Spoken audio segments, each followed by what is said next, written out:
Mas pinagtibay ng Olongapo City Police Office sa pamumuno ni Police Colonel Richie R. Claraval, City Director, ang diwa ng serbisyo at malasakit sa pagsisimula ng taong 2026 sa pamamagitan ng isang community engagement activity na sinagawa nito lamang ka-6 ng Enero sa Iram Integrated School, Old Cabalan, Olongapo City.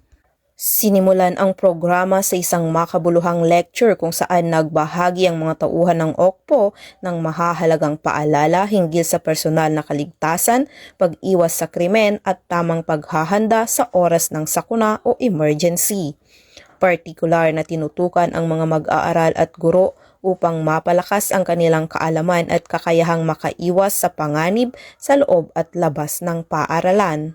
Upang gawing mas makabuluhan at masaya ang pagtitipon, isinunod ang mga palaro at aktibidad na naghatid ng saya at ngiti sa mga bata kasabay ng pagpapatibay ng tiwala at magandang ugnayan sa pagitan ng pulisya at ng pamayanang kanilang pinaglilingkuran.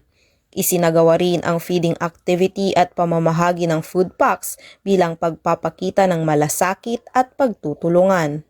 Bilang bahagi ng bayanihan, isang stakeholder ang nagkaloob ng 18 unit ng electric fans na formal na iniabot sa Iram Integrated School upang makatulong sa pagpapabuti ng kapakanan at kaginhawaan ng mga mag-aaral at guro.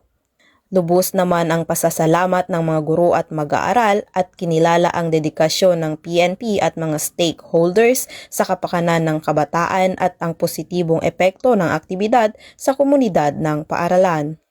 Layunin ng Olongapo PNP na palakasin ang kamalayan sa kaligtasan, paigtingin ang ugnayan ng pulisya at komunidad at ipakita ang malasakit ng kapulisan lalo na sa mga kabataan.